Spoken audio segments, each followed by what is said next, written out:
오늘 우리에게 주시는 하나님의 말씀은 구약성경 이사야 55장 6절로부터 9절까지의 말씀이 되겠습니다. 제가 가지고 있는 성경으로 구약성경 1035면에 있습니다.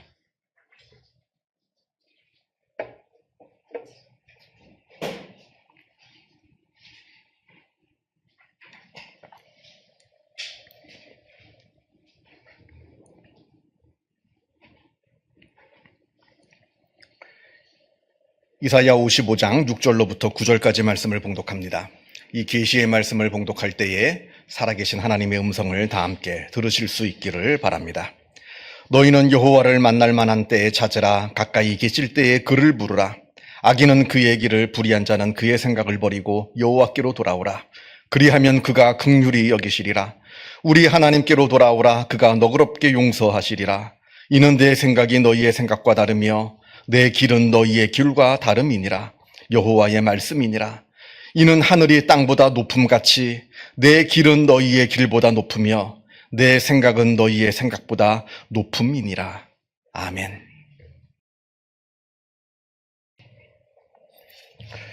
구약성경 출애굽기 3장에는 하나님께서 모세를 부르시는 장면이 나옵니다. 우리가 모세의 삶을 기억하실 겁니다. 어떤 애굽 사람이 자기 동족 히브리 백성을 심하게 구타하는 모습을 보고는 모세는 그만 그 끓어오르는 그 분노의 감정을 주체하지 못하여 그 애굽 사람을 죽이고 이제는 도망자 신세가 되어서 미디안 광야로 피신을 합니다. 그리고 그곳에서 아내 십보라를 만나 장인 이두로의 양을 치면서 그렇게 40년 동안 긴 야인 생활을 합니다. 애굽의 왕자라고 하는 그 영광스러운 칭호, 이제는 다 과거의 기억일 뿐입니다. 지금은 그저 광야에서 양이나 치고 있는 이름 없는 목자일 뿐입니다. 그것도 자기 양도 아니에요. 자기 양은 하나도 없고 장인의 양을 치고 있는 이름 없는 목자일 뿐입니다. 그런 그를 하나님께서 부르십니다. 내가 너를 통하여 애굽에서 종살이하고 있는 히브리 백성을 해방시킬 것이라. 이 부름으로 말미암아 이스라엘 백성이 애굽으로부터 해방되는 이 출애굽의 놀라운 역사가 시작이 됩니다. 그런데 정작 하나님께서 모세를 부르시는 그 순간에는 사실 모세는 하나님을 잘 몰랐어요. 하나님을 제대로 알지 못할 때입니다. 그러니까 모세가 하나님께 여쭙습니다. 내가 동족 히브리 백성에게 가서 어떤 신이 우리를 애굽에서 해방시켜 주신다 하더라. 이렇게 우리 백성들한테 이야기를 하면 그들이 나한테 물을 거 아닙니까? 도대체 어떤 신이 그러더냐? 그러면 내가 그들한테 뭐라고 대답해야 될까요? 이름을 가르쳐 달라는 거예요. 지금 나에게 이 말씀을 하고 계시는 당신의 이름을 좀 알려주십시오. 이렇게 이제 여쭙습니다. 그러자 하나님께서 말씀하시기를 나는 스스로 있는 자이니라. 이렇게 말씀하시는데 우리말 성경에는 나는 스스로 있는 자라 이렇게 번역되어 있습니다만 사실 이 번역이 완벽한 번역이라고 말할 수는 없습니다. 히브리 원어로 이 말은 에헤예 아쉐르 에헤예, 영어로는 I am who I am, 나는 나다라는 뜻입니다. 네가 내 이름을 묻느냐? 모세가 물었잖아요. 누구십니까? 네가 내 이름을 묻느냐? 그래, 나는 나다. 여러분이 사회에서 어떤 처음 만나는 사람을 만나서 인사를 한 다음에 이름이 어떻게 되십니까? 물었더니 그 사람 하는 말이 저요? 저는 전데요. 무슨 뜻입니까? 안 가르쳐 주겠다는 거죠. 자기 이름을 안 가르쳐 주겠다는 겁니다. 하나님께서도 나는 나다라고 하시는 이 말씀은 안 가르쳐 주시겠다는 거예요. 아니, 더 정확하게 이야기하자면 못 가르쳐 주신다는 겁니다. 알려주기 싫어서 안 가르쳐 주는 것이 아니라 우리 인간이 가지고 있는 인간의 언어로는, 우리 인간이 가지고 있는 그 짧은 생각으로는 그 크신 하나님을 하나의 단어로 포착하는 것이 불가능하기 때문에 가르쳐 주는 것이 불가능하다라고 하는 뜻입니다. 여러분 혹시 이런 경험들 있으신지 모르겠어요. 내 생각, 내 마음이 내 말로 표현이 잘 안 됩니다. 그죠? 여러분 혹시 부부싸움 해보신 적 있으세요? 부부싸움 하다가 그냥 느닷없이 하지 말아야 될 말이 툭 튀어나옵니다. 내 마음은 그게 아닌데. 그래서 방금 전까지만 해도 내가 막 공격하는 입장이었는데 그 말 한마디 때문에 내가 수세에 몰려가지고 내가 막 공격을 당하기도 하고. 사랑한다는 말을 표현하고 싶은데 이게 표현이 말 표현으로 안 됩니다. 내 마음은 이렇게 큰데 그걸 표현할 수 있는 방법이 말 표현이 안 됩니다. 뭘 설명을 해야 되는데 이 설명이 내 언어로 잘 되질 않아요. 아마 이런 경험들이 여러분들 다 가지고 있을 겁니다. 이게 바로 우리 인간이 가지고 있는 언어의 한계입니다. 그런데 이러한 언어의 한계를 가지고 있는 우리 인간에게 하나님께서 하나님의 정체를 한마디의 이름으로 설명해 준다? 이게 불가능하다는 겁니다. 그러니까 하나님은 설명 대신에 나는 나다. 이 한마디로 끝을 내십니다. 여러분, 하나님은 크신 하나님이십니다. 우리와는 전혀 다른, 완전히 다른 크신 분이십니다. 그래서 신학에서 하나님을 뭐라고 표현하냐면 전적 타자, 완전히 다른 분, 우리와는 완전히 다른 분이라고 하나님을 표현을 합니다. 예를 들어서 우리는 언젠가는 반드시 죽어야 하는 필멸의 존재입니다만 하나님께서는 영원히 계시는 불멸의 존재이십니다. 우리는 한 치 앞도 내다볼 수 없는 미련하고 연약한 존재입니다만 하나님께서는 모든 것을 아시고 모든 것을 하시는 전지전능하신 하나님이십니다. 우리는 죄와 허물로 가득한 더러운 존재입니다만 하나님께서는 거룩하신 분이십니다. 우리는 일개 피조물입니다만 하나님께서는 온 우주를 창조하신 창조주 하나님이십니다. 그런데 우리는 종종 이 사실을 잊고 살아갑니다. 물론 말로는 하나님을 크신 하나님이시라 말은 합니다만 우리의 실생활에서 하나님을 마치 우리와 동등된 그런 존재로 여길 때가 많다는 겁니다. 여러분, 우리가 하나님을 크신 하나님, 우리와는 완전히 다른 크신 하나님으로 인정해야 우리의 믿음이 바로 서고요. 그렇게 우리의 믿음이 바로 서야 우리의 삶도 바로 서게 됩니다. 이와는 반대로 하나님께서는 우리와 다르신 크신 하나님이심을 우리가 망각할 때 우리의 믿음이 흔들리고요. 우리의 믿음이 흔들리면 우리의 삶도 함께 흔들리게 되는 법입니다.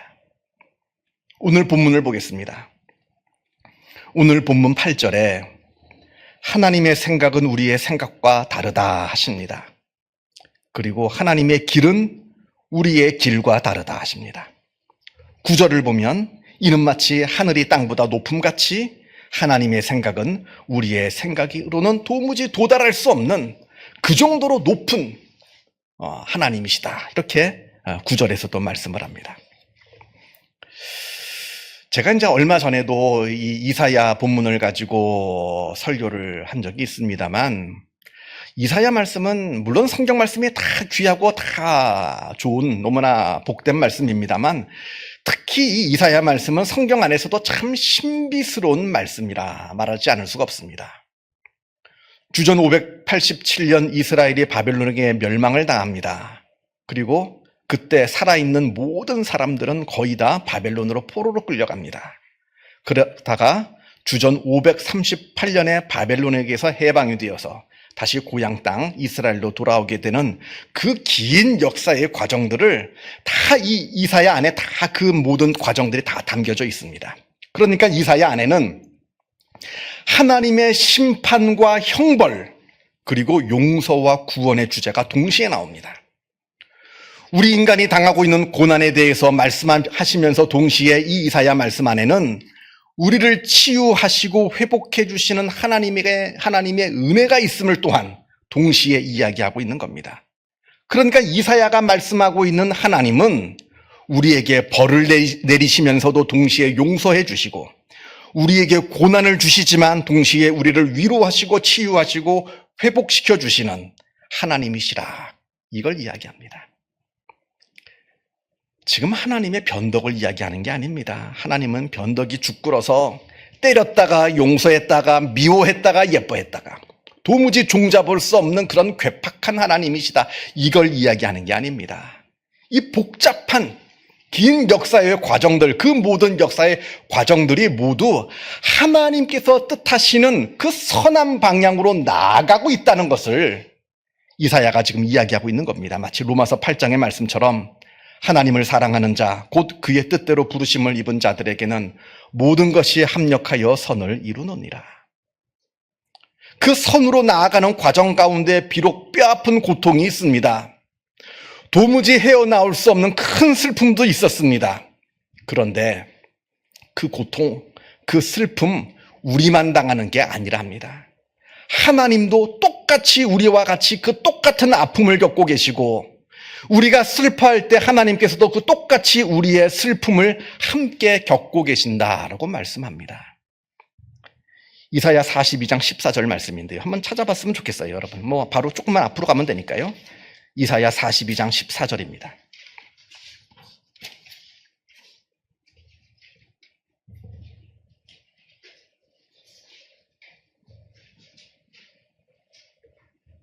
제가 읽어보겠습니다. 이사야 42장 14절에 내가 오랫동안 조용하며 잠잠하고 참았으나 내가 해산하는 여인같이 부르짖으리니 숨이 차서 심히 헐떡일 것이라.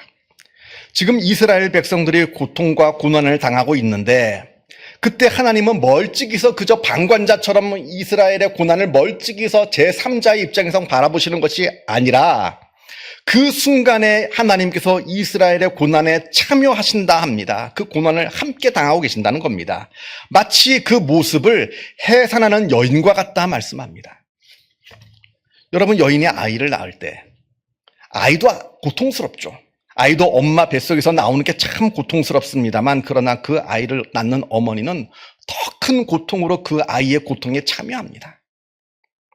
하나님께서 지금 이러하시다는 거예요. 아니 그러면 하나님, 애초에 우리한테 고난을 안 주시면 되는 거 아닙니까? 우리한테 고난을 주시지 않으면 하나님도 고통을 당하실 이유가 없겠고 하나님께서 우리에게 슬픔을 주시지 않으면 하나님께서도 애초에 슬픔을 당할 일도 없을 텐데 왜 하나님은 우리한테 고난을 주셔서 우리도 고통스럽게 하시고 하나님도 이렇게 고통을 당하십니까? 생각합니다만 그러나 하나님께서 우리에게 갖고 계시는 그 생각은 우리의 생각과 다르다 하십니다. 하나님의 길은 우리의 길과 다르다, 우리의 길보다 높다 하십니다. 그러니 하나님을 믿고 하나님의 생각과 하나님의 길을 따르라.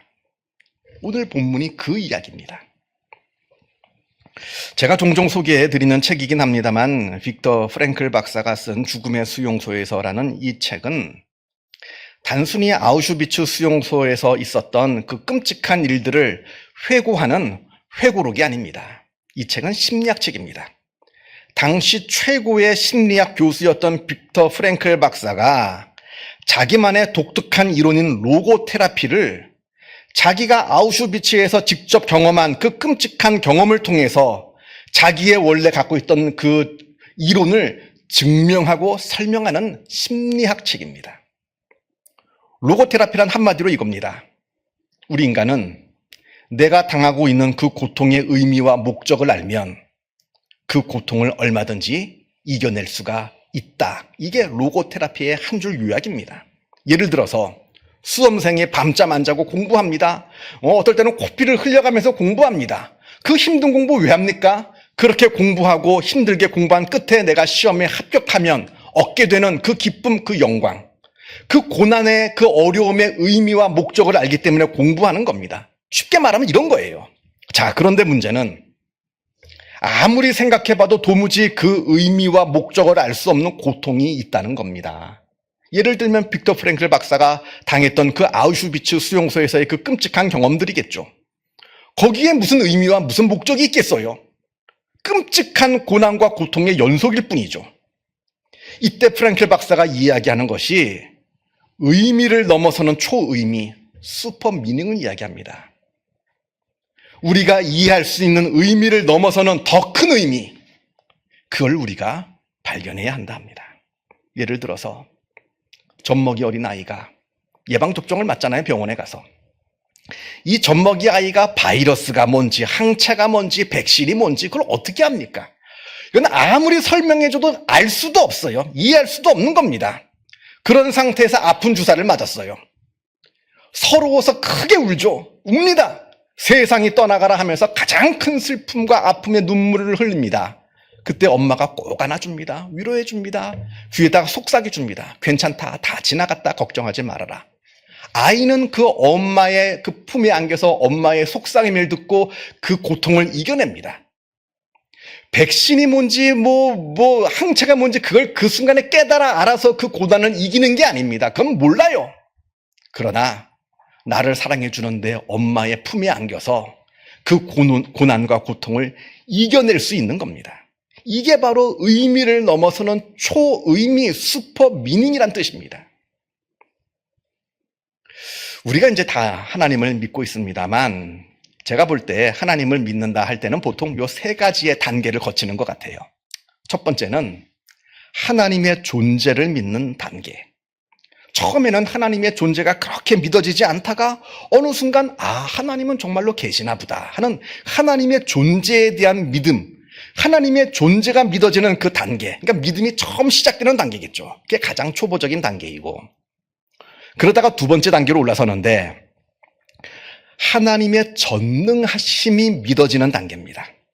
이제는 하나님의 존재뿐만 아니라 하나님께서는 전능하신 분이시라서 내가 기도하면 내 기도를 들어주시는 하나님이시라 하는 것이 믿어지는 그 두 번째 단계가 있습니다. 이때부터 기도하기 시작해요.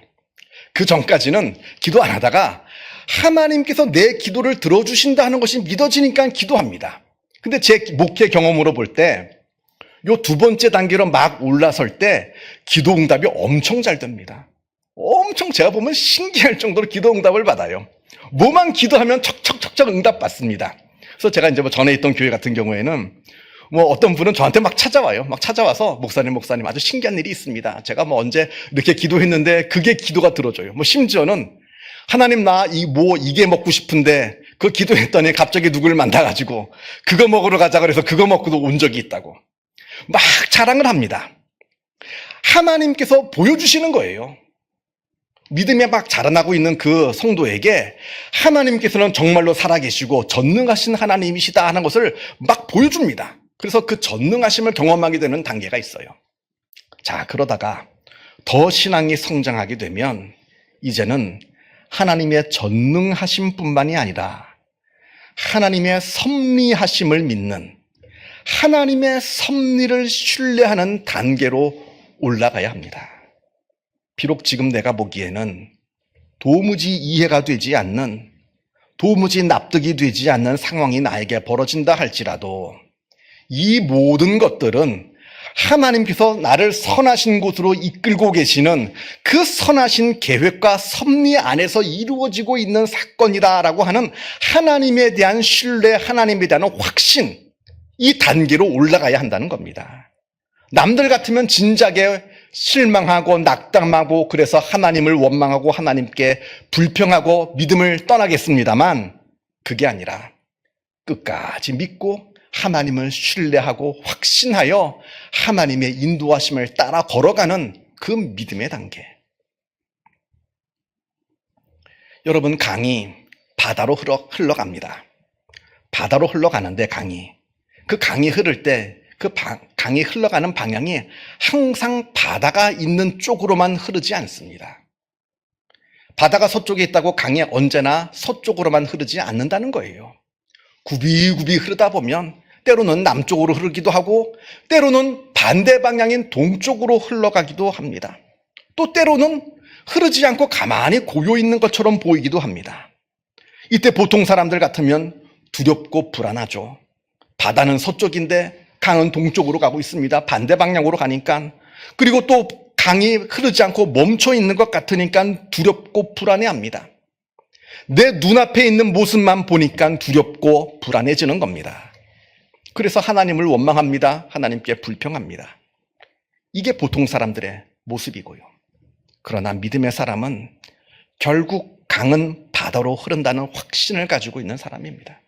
비록 내 눈앞에 강이 서쪽에 있는 서쪽 바다가 아니라 반대 방향인 동쪽으로 흐르는 것 같아 보여도, 지금 내 눈앞에 있는 강이 흐르지 않고 멈춰 있는 것 같아 보여도 그러나 결국 이 강은 서쪽에 있는 바다로 흘러 들어간다라고 하는 이 확신이 있어서 끝까지 믿음을 붙잡고 나아가는 믿음의 단계가 있다는 겁니다. 이러한 믿음의 단계에 오른 사람은 다른 사람들과 세상을 살아가는 방식 자체가 달라요. 믿음이 없는 사람들은 눈앞에 있는 것 가지고 쉽게 절망하고 쉽게 낙담하고 스스로 주저앉습니다만, 믿음이 있는 사람은, 하나님에 대한 확신이 있는 사람은, 하나님을 신뢰하는 사람은 그 어떠한 일이 있다 하더라도 절망하고 낙담하지 않는다는 거예요. 삶의 방향, 삶의 능력, 삶의 가치관이 다른 겁니다. 하박국 2장에 이런 말씀이 있습니다. 의인은 그의 믿음으로 살리라.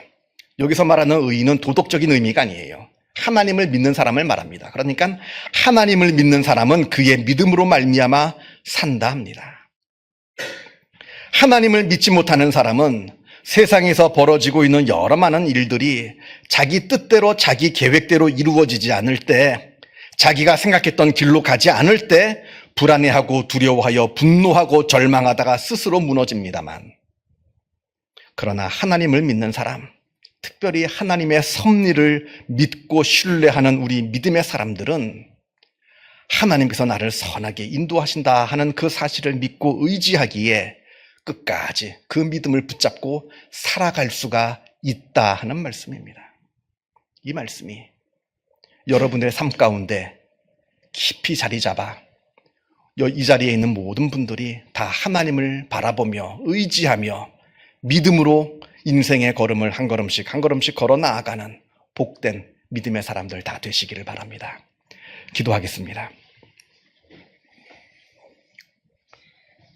사랑과 은혜가 충만하신 하나님 아버지, 우리가 이 험한 세상을 살아갑니다. 이 험한 세상을 살아갈 때에 우리는 많은 일들을 겪게 됩니다. 그 많은 일들 바라보면서 우리가 하나님을 바라보게 하여 주옵소서. 눈앞에 벌어지고 있는 이 크고 작은 일들만 바라보며 그것으로 울고 웃는 어리석은 자의 삶을 살지 않게 하여 주옵소서.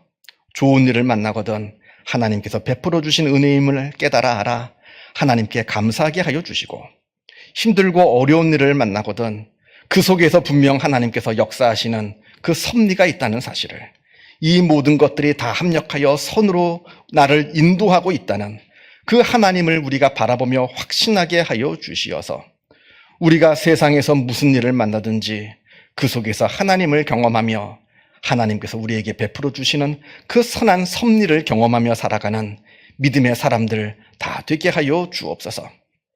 우리가 세상에서 좋은 일을 만날 때 겸손한 마음을 허락하여 주시고, 세상에서 힘든 일을 만날 때 용기를 허락하여 주시어서 그 모든 일들을 다 믿음으로 이겨내며 하나님을 바라보며 나아가는 믿음의 사람들 되게 하여 주시고, 그 모든 일들을 통하여서 또 우리의 삶을 통하여서 그리스도의 향기가, 그리스도의 복음이 세상의 사람들에게 전파되는 참으로 영광스러운 믿음이 되어질 수 있도록 역사하여 주시옵소서.